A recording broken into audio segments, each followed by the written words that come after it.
Halo teman-teman, perkenalkan aku Naufal Arkan Wahid. Di sini kita akan bareng-bareng belajar tentang array. Nah, untuk selanjutnya langsung aja nih kita masuk ke materi dan juga soal-soal pembahasan. Selamat menikmati. Oke, jadi kita langsung aja nih masuk ke materi yang akan kita bahas yaitu mengenai array atau larik. Nah, karena teman-teman udah belajar tuh kemarin kayak tipe data, kemudian belajar tentang perulangan, percabangan. Nah, saatnya sekarang teman-teman harus mengenal tipe data yang lebih asik gitu, namanya array. Oke, kita lanjut ya teman-teman. Nah, array mungkin dari aku kepikiran untuk menganalogikan atau eh, istilahnya apa ya? Ya, menyamakan dengan konsep botol gitu. Jadi teman-teman sekarang misal nih, teman-teman punya jus pabrik jus buah, di mana di pabrik jus buah itu tentunya teman-teman harus menyusun secara berurutan. Jadi misal ada apa namanya mesin yang dimana itu untuk ngisi jus buahnya. Nah itu kan harus apa namanya satu persatu. Nah, jus buahnya itu adalah tipe data yang teman-teman udah pelajari. Ada char, ada integer, terus ada float, dan ada string. Nah, jus buahnya itu kita anggap adalah tipe data itu. Nah, botol-botol ini yang nantinya akan dikemas dalam satu kardus itu adalah array atau wadah yang akan digunakan untuk menyimpan tipe data tersebut. Jadi, semua botol ini dari botol biru sampai botol orange itu menyimpan satu tipe data yang sama, namun tempatnya di tempat yang sama. Jadi teman-teman kebayangkan, jadi ini akan menyimpan tipe data misal integer, ini integer juga, sampai ini integer juga. Jadi lebih yang tadinya misal ada beberapa variabel, dengan ini teman-teman hanya perlu menggunakan satu variabel, yaitu variabel bertipe data array. Mungkin kita lanjut aja ya buat contohnya kayak gimana. Oke, nah di sini ada example-nya. Kalau di bahasa C++, ini ada sintaksnya seperti ini. Nah, ini teman-teman kemarin kan udah belajar cara bikin yang namanya variabel. Di sini ada variabel nama santri bertipe data string yaitu Zidan. Nah, ada nama santri 2, nama santri 3, nama santri 4. Nah, itu ada Zidan, Ahmad, Murad, Amru. Ini semua tipe data string ini, kalau teman-teman bayangin, ada 4 tipe data string dan itu beda-beda semuanya. Nah, itu kan teman-teman bayangin, misal nih teman-teman ada suatu tempat ya kak, tempat di kelas. Nah, teman-teman suatu ruangan itu misal maksimal cuma 4 orang. Nah, kalau teman-teman pakai tipe data ini yang sendiri-sendiri ini, otomatis kayak apa ya? Itu lebih banyak memakan tempat itu. Makanya kita bisa menggunakan satu variabel baru di mana variabel itu akan menyimpan semua nama santri dari 1 sampai 4, yaitu variabel bertipe data array of string. Jadi kayak gini sintaksnya ya. Nah, jadi kalau teman-teman bikin tanda kurung siku di sini di belakang di depan nama santri itu akan menjadikan tipe data itu akan menjadi array gitu. Sehingga teman-teman bisa masukin di sini, misal maksimalnya berapa atau 10. Nah, di sini aku belum ngasih maksimalnya berapa karena kita cuman pengen lihat dulu kayak gimana sih cara implementasinya di bahasa C++ gitu. Oke, mungkin daripada teman-teman bingung, kita mungkin lanjut aja ya. Dan ini akan masuk langsung ke sesi tentang pembahasan soalnya. Oke, nah ini ada soal kayak gini teman-teman. Nilai siswa SMP. Problemnya apa? Miss Desi ingin mencatat nilai UAS untuk 10 siswa SMP kelas 9 yang ada di kelas private-nya. Gunakan array untuk membantu Miss Desi melakukan pencatatannya. Variabel yang digunakan adalah nilai siswa bertipe data array of float yang akan menyimpan float sebanyak 10 siswa. Nah, keluarannya apa? Merupakan nilai siswa yang melampaui rata-rata 10 siswa. Kebayang nggak teman-teman? Jadi pertanyaan ini tuh teman-teman diminta untuk membantu Miss Desi melakukan pencatatan yaitu dengan variabel nilai siswa, dimana kalau nilai siswanya itu nanti lebih dari rata-rata 10 siswa, maka akan dikeluarkan, akan di outputin. Dan mungkin ini ada tabelnya. Nah, ini ada tabelnya, yaitu tabel input, output, dan juga penjelasannya. Nah, di sini ada sebagai ini ada seperti ini, dan penjelasan ini. Nah, kita langsung aja kita main di kode blok. Nah, ingat tadi diminta apa aja? Yang pertama, kita mau bikin yang namanya array. Berarti kita bikin tipe data float, karena yang diminta array of float, ya kan, dari nilai siswa. Nah, karena kita mau tadi kan udah tahu kalau nilai siswanya itu cuma 10, ya enggak? Jadi kita tulis 10 di sini. Nah, ini tandanya array ini akan bernilai bernilai sebanyak 10 nilai siswa gitu. Kemudian apalagi kita butuhkan? Tentunya kalau teman-teman tahu rata-rata itu rumusnya adalah jumlah dibagi dengan banyak, kan, banyak siswa. Jadi kita tahu sekarang kita punya float jumlah dan juga float dari rata-rata. Oke, seperti ini. Nah, tentunya kita harus sekarang cara memasukkan nilai array itu gimana, Kak, gitu kan.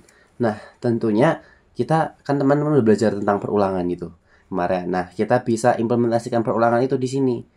Pakai for misalnya. For integer untuk i sama dengan 0. I lebih kecil dari 10, karena kita tahu ada jumlahnya 10. I plus plus. Nah, teman-teman, itu apa? Itu adalah indeks gitu. Indeks yang akan diproses, teman-teman. Jadi, kalau di bahasa C++ itu akan dimulai dari 0 gitu. Dari 0 sampai ke 10 min 1 sampai ke 9. Tapi kan kalau teman-teman jumlah 0 sampai 9 itu ada 10 bilangan atau 10 value. Jadi, dimulai pasti dari 0 gitu. Nah, sekarang kita masukkan apa yang mau dimasukin, yaitu nilai siswa. Nah, nilai siswanya adalah i. Kenapa i? Karena ini akan berubah. Jadi setiap teman-teman mengakses i0, nanti akan selanjutnya i1 sampai i9 seperti itu. Jadi chain-nya, CIN-nya itu dimasukin nilai siswa berindeks i. Oke, sudah ya. Nah, biar sekalian, tentunya kita masukin jumlahnya di sini juga. Nah, jumlah itu apa rumusnya? Jumlah itu rumusnya adalah jumlah itu sendiri ditambah dengan nilai siswa i gitu. Jadi setiap perulangan ini akan terus gitu, terus menjumlahkan. Jadi misal 0 tambah nilai siswanya berapa, terus tambah jumlahnya disimpan kayak gitu terus. Jadi akan terus berulang menjumlahkan supaya cepat gitu. Nah, sekarang kita bisa kasih spasi ya biar enak nanti. Gitu, sip. Nah, terus sekarang kita rata-rata. Rumusnya apa, teman-teman? Rata-rata jumlah dibagi sama banyak. Banyaknya berapa? Ada 10, teman-teman. Oke. Sip. Nah, karena kita udah tahu rata-rata adalah jumlah dibagi 10, sekarang kita main lagi dengan for. Kenapa? Karena kita akan mengeluarkan array yang nilai siswanya itu lebih dari rata-ratanya gitu. Nah, kita mulai lagi sama. I0, I lebih kecil dari 10, I plus plus. Oke. Nah, di sini kita pakai if. Nah, udah belajar if juga kan? Jadi kita harus pakai if di sini. Buat apa? Buat ngecek jika nilai siswa I lebih besar dari rata-rata, maka nilainya dikeluarkan atau di outputin. Nah, ini oke. Gini ya teman-teman. Jadi kita cek dulu. Bismillah, semoga benar ya. Aduh. Nah, inputnya ini ada di sini, udah aku simpen nih. Ada 70, ada 100, ada 85, ada 90, ada 90, ada 95, ada 75, ada 80, ada 65, ada 90. Nah, sip. Jadi akan keluar hasil nilai siswa yang di atas rata-rata itu ada 100, 85, 90, 90, 95 sampai 90 gitu, teman-teman. Oke, sip ya. Kita cek apakah benar gitu kan ya. Takutnya gini udah salah, duh gimana nanti. Nah, oke, sama teman-teman. Jadi outputnya juga ini. Kalau teman-teman perhatikan tadi. Nah, penjelasannya apa? Jumlah nilai 10 mahasiswa adalah 840. Sehingga nilai mean atau ratanya adalah 84. Nah, ini kan nilai-nilai yang di atas 84 semua ya. Makanya 70-nya hilang. 75-nya hilang, 65-nya hilang. Kayak gitu. Oke. Insya Allah paham teman-teman ya. Jadi seperti itu cara implementasinya. Kita lanjut ke soal selanjutnya. Sip. Ada tentang aturan ganjil genap. Pemerintah daerah Padalarang melakukan pemberlakuan aturan ganjil dan genap. Hari ini hanya plat nomor genap yang boleh melewati jalan setempat. Namun ada plat nomor ganjil yang menyelundup dan masuk ke jalur yang sudah ditentukan. Pemerintah daerah ingin melakukan pencatatan sebagai denda bagi pengendara berplat ganjil yang masih tidak menaati aturan. Simpan plat nomor ganjil yang melanggar aturan ini dalam sebuah array dengan konstanta Nmax sama dengan 100. Oke, masukan adalah 10 integer berupa 4 digit nomor polisi. Outputnya adalah N integer berupa 4 digit nomor polisi ganjil. Jadi ada aturan ganjil genap. Yang boleh lewat genap doang, tapi yang ganjil ikut-ikutan lewat. Nah, harus dicatat nih teman-teman. Caranya gimana? Teman-teman ada kepikiran nggak? Gimana caranya? Belum ya? Aduh, oke. Mungkin kita langsung aja cek-cek di kode blok juga ya. Kita main codingan lagi. Nah, ini kita hapus. Set. Apa aja tadi yang dibutuhkan? Pertama, kita bikin konstanta karena diminta tadi. Konstanta integer Nmax sama dengan berapa teman-teman? 100. Jadi Nmax itu buat apa? Nanti teman-teman akan tahu sendiri. Untuk menyimpan banyaknya. Jadi kita udah tahu maksimalnya berapa itu pakai Nmax biasanya. Tadi kan aku pakai 10 ya kalau sebelumnya ya. Nah, sekarang kita pakai nyimpen angka 100 ini di konstanta Nmax gitu. Terus kita punya lagi mungkin plat motor gitu. Plat motor. Terus plat ganjil Nmax. Nah, sip. Terus apalagi teman-teman? Coba N sama I nanti ya. Kita N dulu. Coba N sama dengan 0. Nanti teman-teman akan tahu ini gimana sih gitu. Nah, oke, mantap. Dari sini kita pakai apa teman-teman? Tadi kan dipakai for nih. Aku mau pakai well sekarang. Well.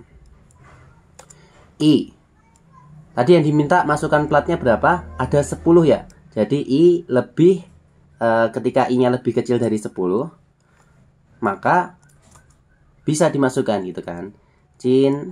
Plat motor. Oke, mantap. Terus dari situ kita pakai if buat ngecek apa teman-teman? Nah, ini ganjil atau genap gitu. Nah, makanya kita harus ngecek plat motornya ganjil atau genap. Caranya mungkin jadi kalau genap kan di mod 2. Kalau mod 2 habis makanya itu genap. Kalau di mod 2 nggak habis, makanya itu ganjil. Maka itu kita bisa pakai mod juga. Apabila plat motor di mod dulu 2 tidak sama dengan 0, maka plat ganjil. Nah, ini plat ganjilnya kita kasih N, teman-teman. Kenapa? Ya karena akan disimpan. Jadi sama Nmax tuh kayak istilahnya maksimalnya ya. Jadi kita mau pakai apapun, yang penting indeks N itu indeksnya nanti yang dia akan menyimpan banyaknya plat ganjil yang ada. Kayak gitu, teman-teman. Oke. Jadi ini set plat ganjilnya sama dengan plat motor dimasukin. Jadi plat motor dimasukkan ke plat ganjil berindeks 0 gini nanti. Berindeks N itu. Nah, terus sekarang di sini N-nya harus ditambah. Nah, di sini I-nya harus ditambah biar iterasinya berjalan kayak gitu. Nah, sekarang apalagi soalnya tadi? Oh, suruh menyimpan. Berarti kita coba mau outputin ya, integernya berapa? Kita balik ke. Nah, kita outputin pakai for aja, teman-teman. For int I sama dengan 0, I lebih kecil dari. Nah, kita punya jumlah baru yaitu N itu. N kan udah jadi apa, teman-teman? Menentukan indeksnya dan banyaknya gitu. Jadi N-nya akan kita bisa masukkan ke sini. N kemudian I++. Sip. Nah, ini kita jangan lupa dikasih code ENDL. Nah, ini code, terus dikasih plat ganjil I, terus ininya NDL juga. Semoga benar, teman-teman. Takut salah nih. Oke, kita cek. Aduh, nah bisa. Nah, di sini kebetulan aku udah punya tipe datanya, teman-teman. Kita tulis saja, teman-teman. Bentar. Oke, ada 3212, 1234, 4567, 8765, ya benar, 4312, 4356, 4214, lanjut 3212, 3457, dan 6421. Nah, ini akan ngeprint yang ganjil aja ya, ada 4567, 8765, 3457, dan 6421 gitu. Oke, jadi algoritma atau logika yang dipakai teman-teman itu, kalau ganjil disimpan, kalau enggak ganjil maka dibuang gitu. Makanya aku minta bantuan tadi sama N sama I gitu.